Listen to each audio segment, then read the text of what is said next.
नमस्कार दोस्तों, एस्ट्रो गुरु चैनल में आप सभी का स्वागत है। दोस्तों, आज हम बात करेंगे 27 फरवरी को पड़ने वाली माघ पूर्णिमा की। इस वीडियो को अंत तक देखिएगा क्योंकि इसमें हम आपको न सिर्फ माघ पूर्णिमा का महत्व बताएंगे, साथ ही व्रत की कथा भी सुनाएंगे और अनुष्ठान के बारे में भी जानकारी देंगे।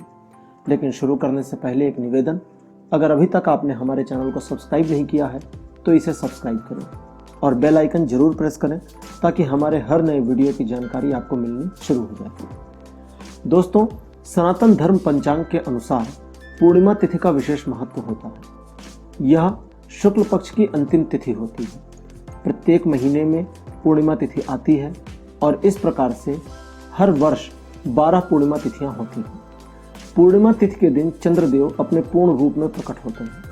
शास्त्रानुसार पूर्णिमा तिथि को विशेष लाभकारी, पुण्यदायी और फलदायी भी माना गया है। जैसा कि नाम से पता चलता है, माघ पूर्णिमा माघ महीने की पूर्णिमा तिथि को माना जाता है। भक्त इस दिन पर चंद्रदेव की पूजा करते हैं।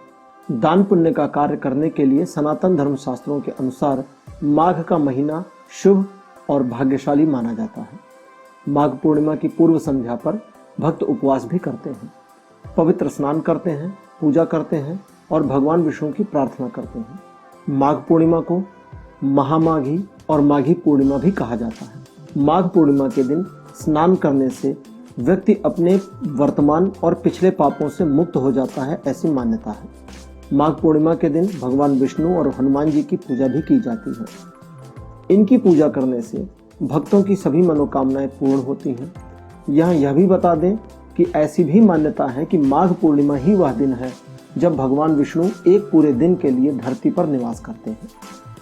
पौराणिक कथाओं के अनुसार माघ पूर्णिमा विभिन्न आध्यात्मिक और धार्मिक कार्यों, साथ ही अनुष्ठानों को करने के लिए भी पवित्र दिन के रूप में मानी जाती है। इस समयावधि में लोकप्रिय माघ मेला भी लगाया जाता है और कुंभ मेले का भी आयोजन किया जाता है, जहां देश भर से, विदेशों से भी सैकड़ों हजारों की संख्या में भक्त आते हैं और इस पवित्र अवसर का लाभ उठाते हैं। इस बार यह माघ पूर्णिमा 27 फरवरी को पड़ रही है, लेकिन चूंकि 26 फरवरी की रात्रि को चंद्रदेव पूर्ण रूप में प्रकट होंगे, इसलिए पूर्णिमा का जो व्रत है ये 26 तारीख को रखा जाएगा और पूर्णिमा का स्नान 27 तारीख को किया जाएगा। 26 तारीख को दोपहर में 3:50 से पूर्णिमा तिथि प्रारंभ हो जाएगी और अगले दिन 27 फरवरी को 1:45 दोपहर तक रहेगी। इस तरह से पूर्णिमा का पवित्र स्नान 27 फरवरी की सुबह ही किया जाएगा। आइए अब आपको बताते हैं कि माघ पूर्णिमा के अनुष्ठान क्या क्या हैं। इस दिन जल्दी जगना अपने आप में एक अनुष्ठान जैसा है।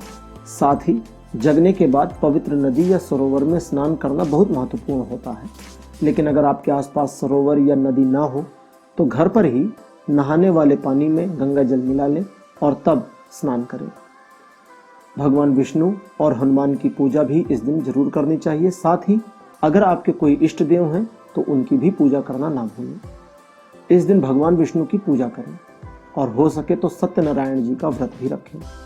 इस दिन कहते हैं कि सत्यनारायण की कथा का पाठ करना व सुनना बहुत पुण्य फलदायी होता है। चूंकि पूर्णिमा की तिथि चंद्रदेव से जुड़ी है, अतः रात्रि के समय यानी 26 तारीख की रात्रि को चंद्र देवता को अर्घ्य देना बिल्कुल न भूलें। माघ पूर्णिमा के दिन दान का विशेष महत्व है। इस दिन अपने सामर्थ्य के अनुसार दान अवश्य किया जाना चाहिए। यदि संभव हो सके तो अन्य दान जरूर करें, अन्यथा श्वेत वस्त्र का दान तो अवश्य करें। वैसे इस पूरे माघ मास में तिल का दान, यानी कि पूरे महीने में तिल का जो दान है ये सर्वोत्तम माना गया है, क्योंकि तिल भगवान विष्णु को अधिक प्रिय है और माघ का महीना भगवान विष्णु को समर्पित होता है। आइए मित्रों, अब आपको सुनाते हैं माघ पूर्णिमा की छोटी सी लेकिन रोचक व्रत कथा। एक कांतिका नाम का नगर था, जहां पर धनेश्वर नाम का एक गरीब ब्राह्मण निवास करता था।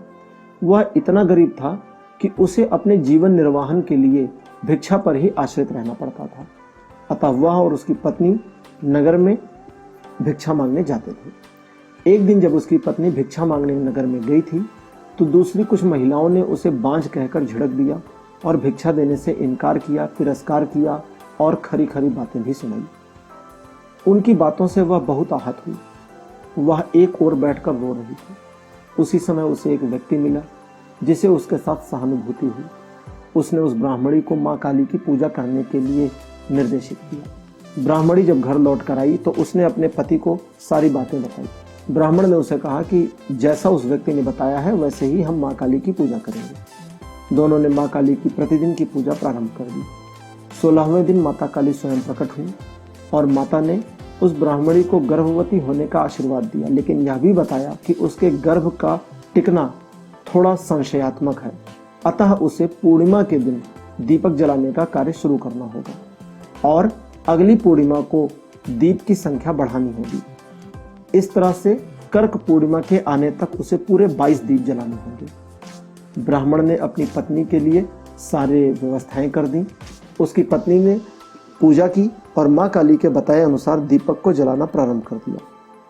कुछ समय बाद ही वह गर्भवती हो गई और चूंकि वह लगातार पूर्णिमा का दीप जला रही थी, अतः चंद्रदेव की कृपा से उसके गर्भ के संतान की रक्षा होती रही। यहाँ यह भी आपको बता दें कि ज्योतिष शास्त्रों के अनुसार जिन महिलाओं के गर्भ में समस्या हो जाती है या जिनका गर्भपात अधिक होता है, उन्हें चंद्रदेव की पूजा और पूर्णिमा का व्रत अवश्य करना चाहिए, क्योंकि चंद्र देवता गर्भस्थ संतान और उसके बाद में जो जन्मे हुए संतान होते हैं उनकी रक्षा करने के लिए बहुत ही शुभ देव माने जाते हैं। इसी कारण से छोटे बच्चों को चांदी का चंद्रमा भी पहनाया जाता है।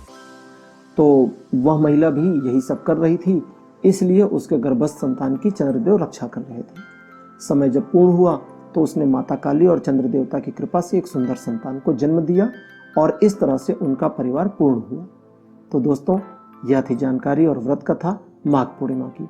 उम्मीद है आपको यह जानकारी अच्छी जरूर लगी होगी। अपने परिवार और मित्रों के साथ इसे शेयर करिए ताकि वे भी इस जानकारी का लाभ उठा सकें और चैनल को सब्सक्राइब करना ना भूलिएगा। धन्यवाद। नमस्कार।